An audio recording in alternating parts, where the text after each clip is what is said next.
Hello, fellow YouTubers, and welcome back to Disabled DM. I'm Driven DND, and this video's gonna be a random video. And I had a recent question asked to me on monsters and how you can use divided hit pools to make a fight more epic. And what kind of monsters work good for this setup and which don't?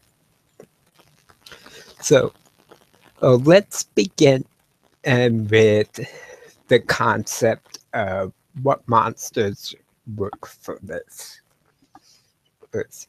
I find that easiest monsters to do this with are those that have built-in potential to be divided into smaller monsters, such as a gelatinous cube that may be able to form oozes, a large water elemental dividing into smaller elementals, a large construct that can divide down into smaller constructs.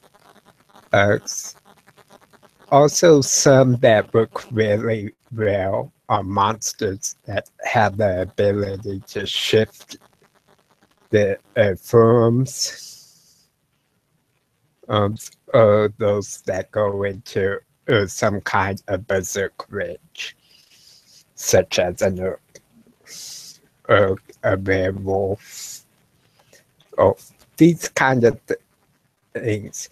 But really, you can do this with any monster.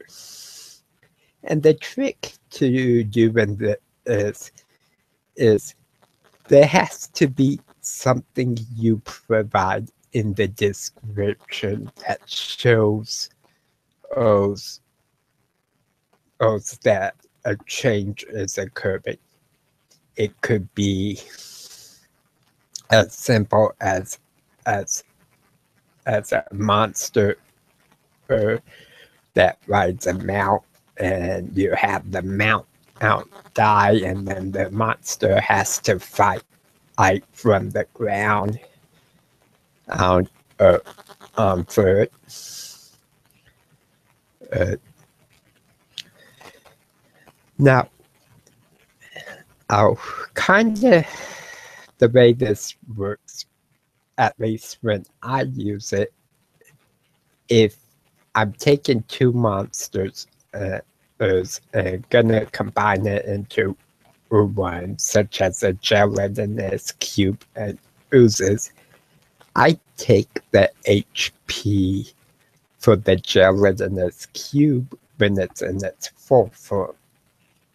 And when the players get it down to 0, instead of having killed the monster, it divides up into oozes. And I determine ahead of time on something like a D4 or how many oozes it's going to divide up to. And then I take the stats for the type of ooze that it divides into and give each of them that many hit points. That's how I personally prefer to do it. If it's case of it's the same monster and not dividing into smaller portions, but is instead berserking or just changing shape, then I divide the total HP into 2 pools. Also, one for the previous shape or the non-mage, and then one pool for after they have changed shape, ape, and have gone into a rage. Some monsters that don't work very well with this is your common goblin and doesn't really work well with this concept of your common goal, or things that really don't have a built-in mechanic for some kind of rage, some kind of polymorph or shifting ability.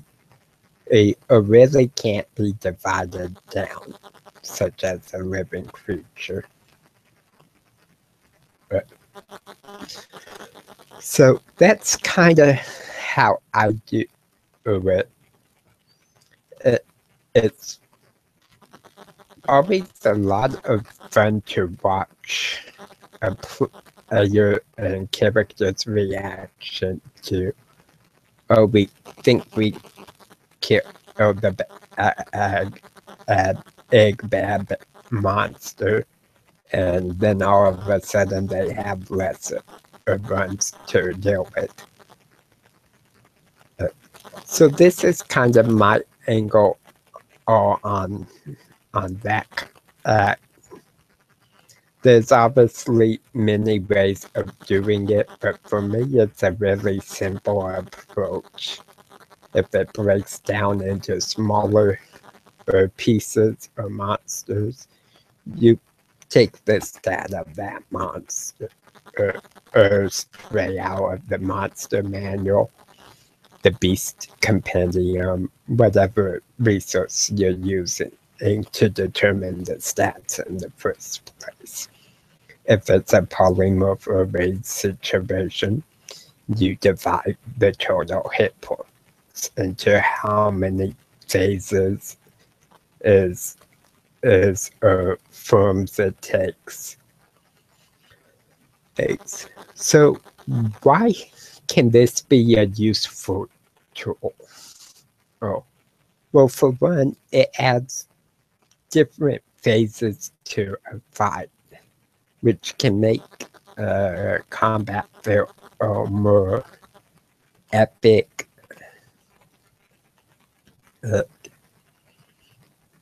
It can add flavor, such as most people know what fighting a gelatinous cube is and what it's like.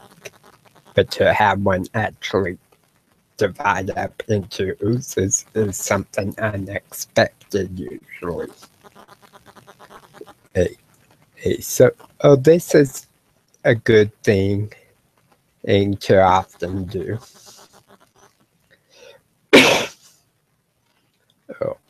But at the same time, you don't always want to do this to always reskin a monster to work differently than players expect.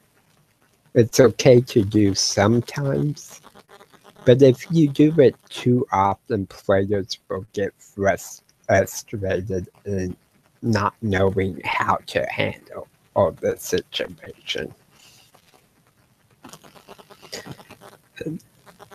I find these type of monsters make for a really good big bad boss fight.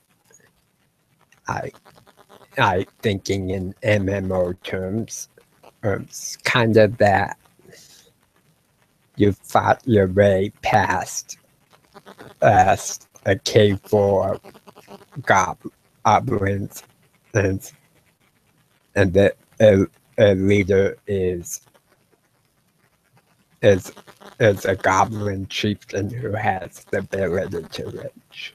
To give it a bit more of the epic feel and stress the importance of this monster being a key encounter in that session. So I hope you all enjoyed the video. Feel free to email me or message me in the comments, as well as being able to leave a comment below. And with that, may your dice always roll in your favor.